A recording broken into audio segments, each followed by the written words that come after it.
खाने का बहुत मन हो रहा है। मीनू चिड़िया के पास जाता हूँ, उसे मस्के लगाकर उसका केक खाता हूँ। मीनू चिड़िया का अपना केक का बिजनेस था। वे बढ़िया बढ़िया से केक बना लेती थी।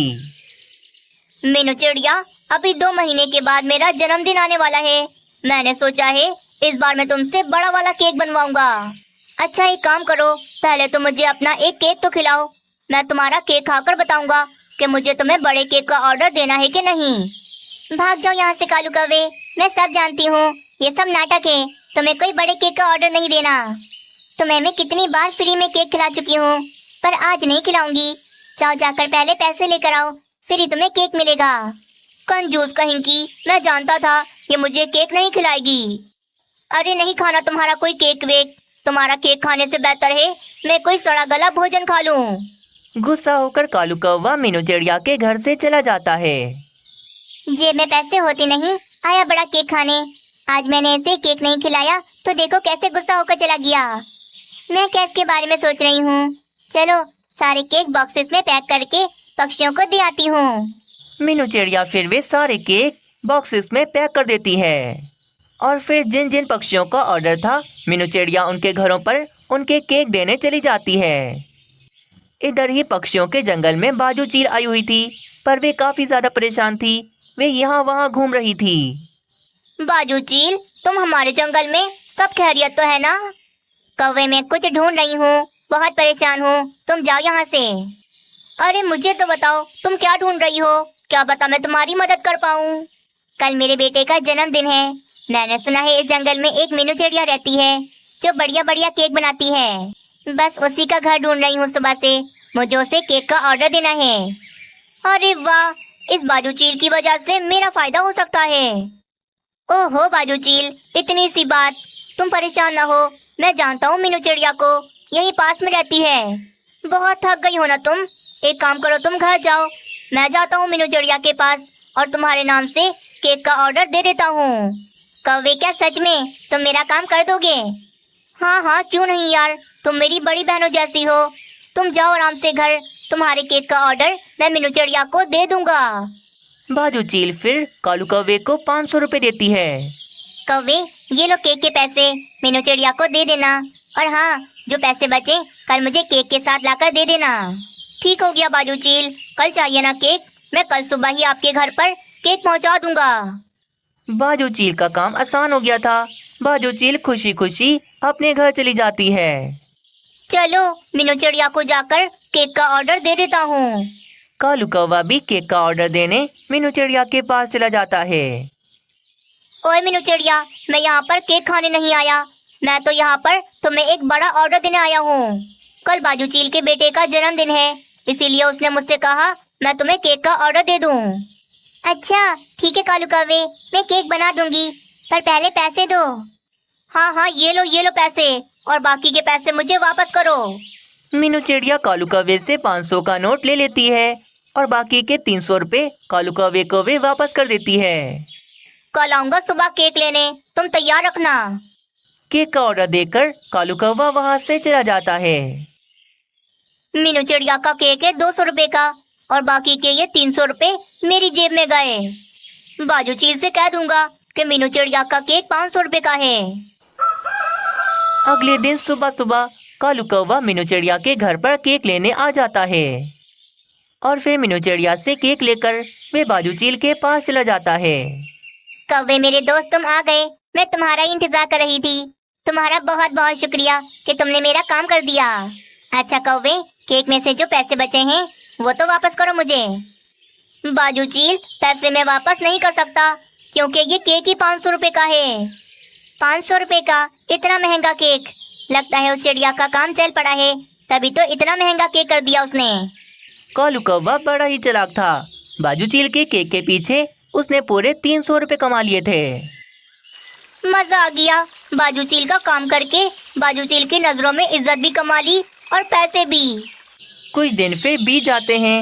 एक दिन मीनू चिड़िया केक का सामान लेने जा रही थी तो तभी रास्ते में उसे वही बाजू चील मिलती है। अरे तुम तो बाजू चील हो ना, जिसने मुझसे केक बनवाया था? हाँ हाँ, मैं बाजू चील हूँ, पर तुम कौन हो?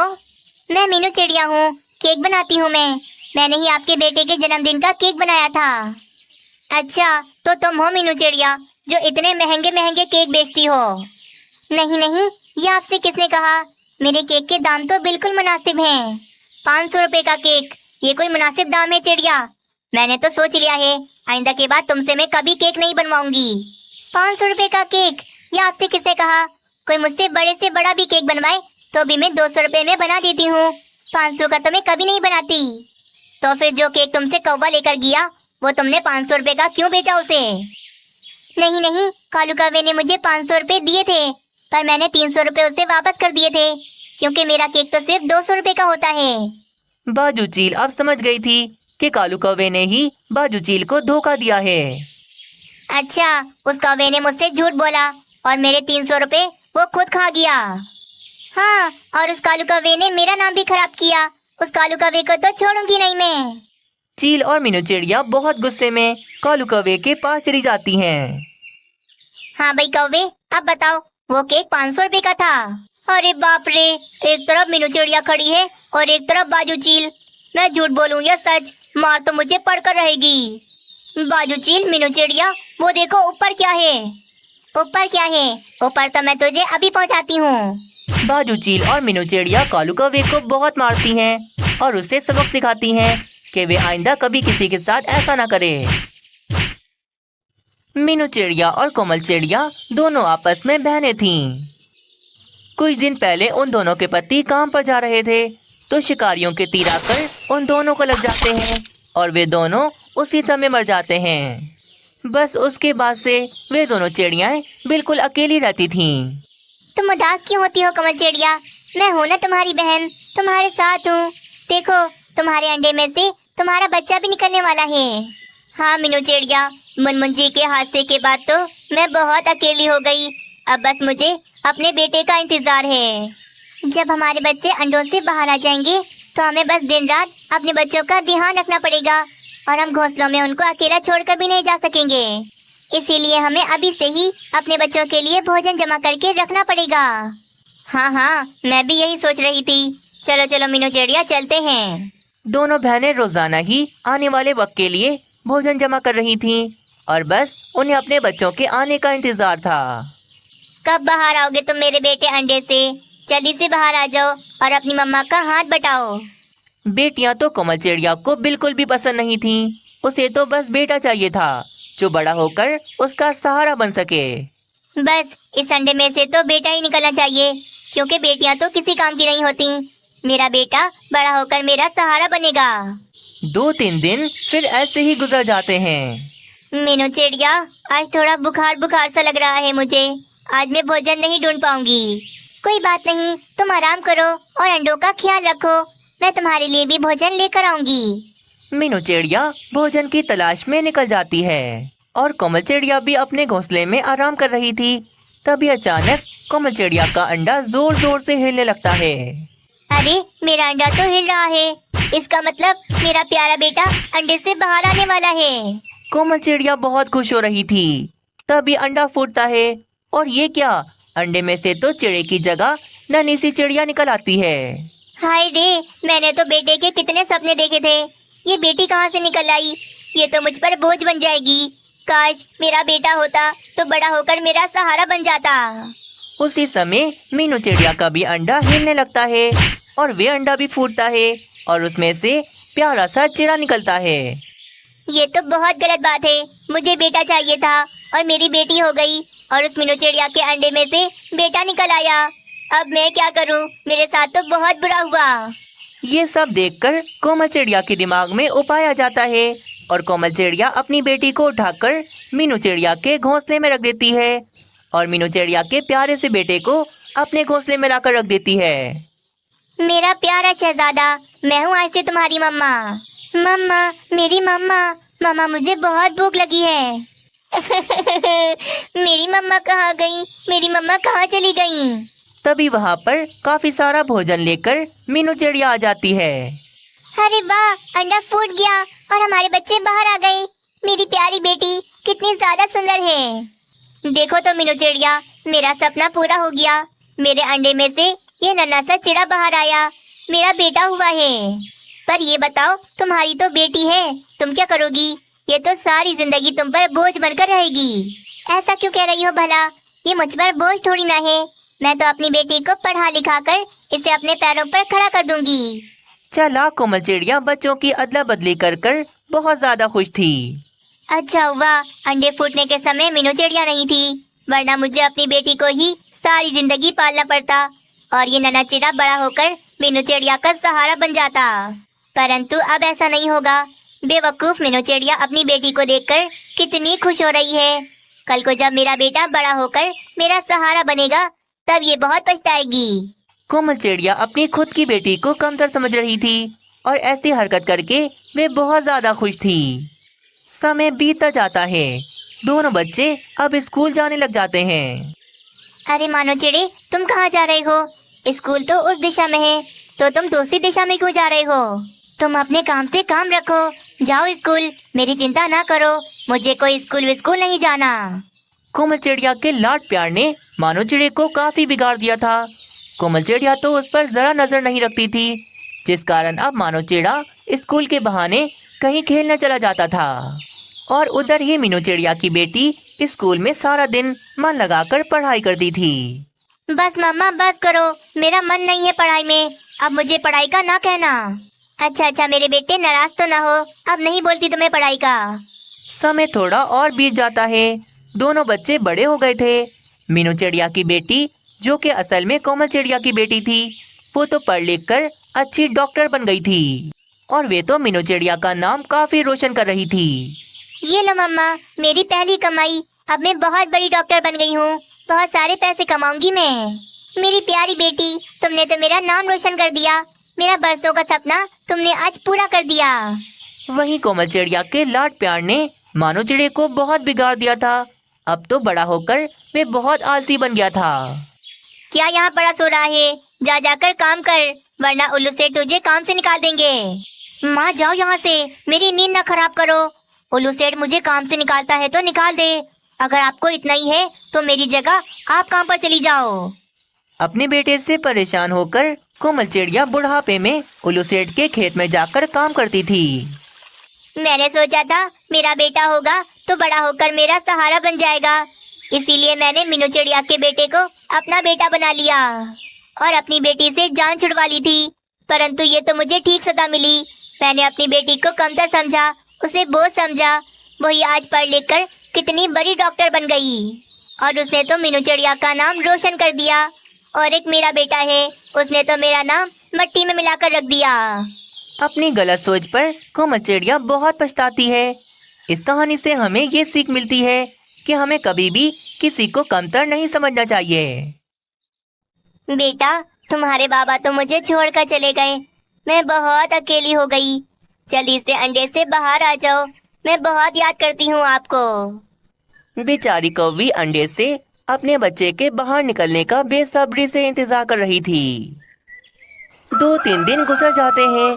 आखिरकार एक दिन ये अंडा जोर जोर से हिलने लगता है। लगता है मेरा अंडा फूटने वाला है। मेरा बच्चा बाहर आने वाला है। अंडा टूटता है और उसमें से सुंदर सी कौवी निकलती है, परंतु उसके सर पर बाल नहीं थे। सर का हिस्सा बिल्कुल गंजा था। ये मेरी बेटी के सर पर बाल क्यों नहीं है? कितनी सुंदर है मेरी बेटी, पर ये गंजी क्यों है? इसे वैद्य जी को दिखाना होगा, कहीं मेरी बेटी को कोई बीमारी ना हो। परेशान होकर वे कौवी उल्लू वैद्य जी के पास आती है और अपनी बेटी का चेकअप करवाती है। मेरे तो कुछ समझ में नहीं आ रहा, आखिर इस नन्ही कौवी का सर गंजा क्यों है? ये तो मैंने पहली बार देखा है। परंतु तुम चिंता ना करो कौवी बहन, अभी ये छोटी है, वक्त के साथ साथ जब ये बड़ी हो जाएगी तो इसका ये गंजापन भी दूर हो जाएगा। ये बात सुनकर कौवी खुश हो जाती है और फिर वे अपनी बेटी की अच्छे से परवरिश करने लगती है। मेरी प्यारी रानी, मैं तुम्हें बहुत प्यार से पालूंगी, तुम्हें तुम्हारे बाबा की कभी कमी महसूस होने नहीं दूंगी। वक्त के साथ साथ समय बीतता गया। वे कौवी अब बूढ़ी हो जाती है और उसकी बेटी रानी कौवी अब जवान और सुंदर हो गई थी। परंतु बड़े होने के बाद भी रानी कौवी के सर पर बाल नहीं आए थे। उसका सर तो अभी भी गंजा था। माँ, मैं ऐसी क्यों हूँ? सब पक्षी मेरा मजाक उड़ाते हैं, मुझे गंजा गंजा बोलकर चिढ़ाते हैं। माँ, मेरे बाल क्यों नहीं आ रहे? बेटी, मैंने तेरे इलाज के लिए बहुत पैसे जाया किए, परंतु तेरे सर पर बाल आने का तो नाम ही नहीं ले रहे। अब तो वैद्य जी भी यही कहते हैं कि तू इसी तरह गंजी रहेगी हमेशा। अपने गंजपन को लेकर बेचारी रानी कौवी बहुत ज्यादा परेशान रहती थी। रानी बेटा, तुझे तो सिर्फ पक्षियों का मजाक उड़ाना बुरा लगता है। मुझे तो तेरे रिश्तेदारों की चिंता है। आखिर कौन सा कौवा तुझसे शादी करने के लिए राजी होगा? रानी कौवी की माँ हर समय अपनी बेटी के रिश्ते के लिए बहुत ज्यादा चिंता में रहती थी। क्या हुआ जग्गू पक्षी, तुमने मेरी बेटी के लिए कोई अच्छा सा कौवा ढूंढा? क्या बताऊं कौवी बहन, तुम्हारी बेटी के रिश्ते की वजह से तो बहुत खुआर हो रहा हूँ मैं। दूर दूर जाकर रिश्ते ढूंढे, पर जब तुम्हारी गंजी बेटी की तस्वीर देखते हैं तो फौरन मना कर देते हैं। सब कौवों को सुंदर कौवियां ही चाहिए। ऐसे कैसे मना कर देते हैं? मेरी बेटी में कोई ऐप थोड़ी ना है। मेरी बेटी माजूर भी नहीं, बस थोड़े से सर पर बाल कम है। तुम अपनी कोशिश जारी रखो, मेरी बेटी के लिए जल्द से जल्द कोई अच्छा रिश्ता मिल जाएगा। दरवाजे के पीछे छुपी रानी कौवी सब कुछ सुन रही थी।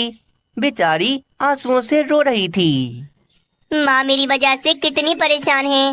मैंने माँ को कितना परेशान किया, परंतु मैं क्या करूँ, मेरे इस गंजे सर पर बाल भी तो नहीं आते। कुछ दिन ऐसे ही बीत जाते हैं। एक रोज रानी कौवी को देखने रिश्ते वाले आ रहे थे। अरे रानी बेटा, ज्यादा बातें न करना।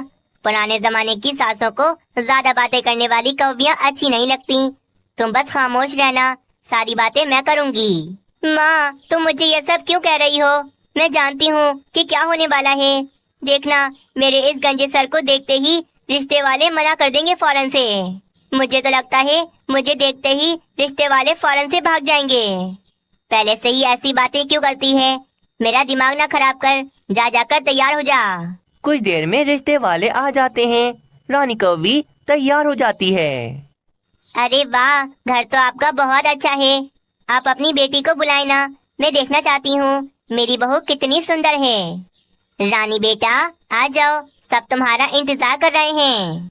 चाय लेकर रानी कौवी वहाँ पर आती है। अरे माँ, ये क्या चीज है? इसके सर पर तो बाल ही नहीं है। ये गंजी कौवी कितनी बदसूरत है। इस गंजी कौवी को मैं अपनी बहू बनाऊंगी, कभी नहीं। चुप करें, हंसना बंद करें। आपकी हिम्मत कैसे हुई मेरी बेटी का मजाक उड़ाने की? अरे आंटी जी, अब ऐसा नमूना दिखाओगी तो हंसेंगे ही ना। चलो माँ, चलते हैं यहाँ से। इस गंजी कौवी से भी भला कोई शादी करेगा। रिश्ते वाले रानी कौवी का मजाक उड़ाकर चले जाते हैं। बेचारी रानी कौवी बहुत रो रही थी, मानो उसका तो दिल टूट गया हो। माँ, बस बहुत हो गया। मैंने कह दिया, अब मैं अपना अपमान और नहीं सह सकती। सच बोलकर देख लिया, कोई भी मुझे पसंद नहीं करता। मेरे गंजपन का मजाक उड़ाते हैं। अब मैं झूठ से ही काम लूंगी। देखो अब मैं क्या करती हूँ। बेटा, ये तू क्या बोल रही है? तू क्या करने वाली है? माँ, मुझे बहुत बढ़िया उपाय मिला है। मैं अपने इस गंजपन को छुपा लूंगी।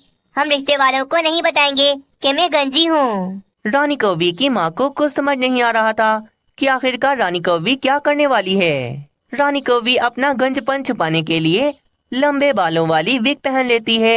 अब तो रानी कौवी और भी ज्यादा सुंदर लग रही थी। हाय रे, ये लंबे बाल तुझ पर कितने सुंदर लग रहे हैं मेरी बेटी। काश के ये तेरे अपने असल बाल होते। माँ, मेरे लिए रिश्ता ढूंढना शुरू करो। अब मैं हमेशा इन्हीं लंबे बालों को लगा कर रखूंगी। सच बताने से मेरा कभी रिश्ता नहीं होगा, झूठ बोलूंगी तभी मेरी शादी होगी। पर बेटी, ये तो धोखा है ना। अगर शादी के बाद तेरे पति ने तुझे गंजा देख लिया तो वह तुझे छोड़ भी सकता है। कुछ नहीं होगा माँ, मैं अपने पति को कभी पता लगने नहीं दूंगी कि मैं गंजी हूँ। मैं हमेशा इन्हीं लंबे बालों के साथ रहूंगी।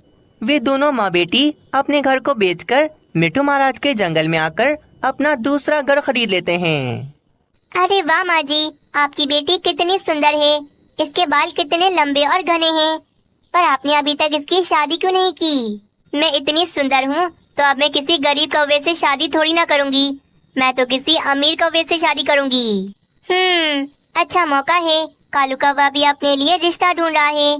दोनों की बात पक्की हो जाए तो दोनों की जोड़ी कितनी ज्यादा सुंदर लगेगी। मीनू चिड़िया फिर जाकर ये सारी बात कालू कौवे को बताती है। बस फिर क्या था, मीनू चिड़िया की वजह से कालू कौवे और रानी कौवी का झटपट से रिश्ता पक्का हो जाता है। वैसे तो कालू कौवे का कोई परिवार नहीं है, पर मैं ही इसकी बहन हूँ, इसीलिए मैं ही तुम्हें भाभी बनाकर लेकर जाऊंगी।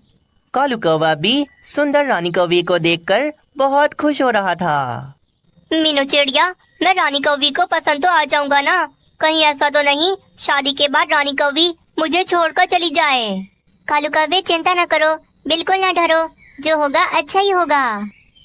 कुछ दिनों बाद कालू कौवे और रानी कौवी की शादी हो जाती है। शादी का पहला दिन था। कालू कौवा तो देर तक सो रहा था। अच्छा हुआ मेरी आँख पहले ही खुल गई। अगर कालू जी ने मुझे इस तरह गंजा देख लिया होता तो शादी के पहले ही दिन मुझे छोड़कर चले जाते। चलो जल्दी से इस विग को दोबारा से चिपका लेती हूँ। रानी कौवी फिर से अपने सर पर में बालों वाली विग चिपका लेती है और तैयार होकर कालू कौवे को उठाती है। कालू जी उठ जाएं। कालू जी सुबह हो गई है, मैंने आपके लिए बहुत स्वादिष्ट नाश्ता बनाया है। कालू कौवा उठते ही गलती से अपने सर पर हाथ लगाता है। उसका कैप उतर जाता है और ये क्या, कालू कौवे के भी बाल नहीं थे, ये भी गंजा था। हाय रे, ये भी गंजे हैं। कालू कौवा भी गंजा था। उसने अपने सर पर इसीलिए कैप पहना हुआ था ताकि वे अपने गंजपन को छुपा सके। हाय रे, ये क्या कर दिया मैंने? मेरी पोल तो पहले ही दिन खुल गई। रानी कौवी, मुझे माफ कर दो, मैं तुम्हें धोखा नहीं देना चाहता था, परंतु मेरे गंजपन की वजह से मेरी शादी नहीं हो रही थी। कालू कौवे को इस तरह देखकर रानी कौवी अपने सर से वे बालों वाली विग निकाल देती है। मैं भी गंजी हूँ कालू जी, मैंने भी आपसे छुपाया, परंतु हमारी जोड़ी बहुत अच्छी है। हम दोनों गंजे, अब हम आराम से रहेंगे, वो भी बिना किसी डर के। अब मैं आपको कभी नहीं छोड़ूंगी और आप भी मुझे नहीं छोड़ना। क्या तुम भी गंजी हो? अरे वाह वाह, क्या जोड़ी है हमारी। बस फिर कालू कौवा और रानी कौवी खुशी खुशी एक साथ अच्छा जीवन बिताने लगते हैं।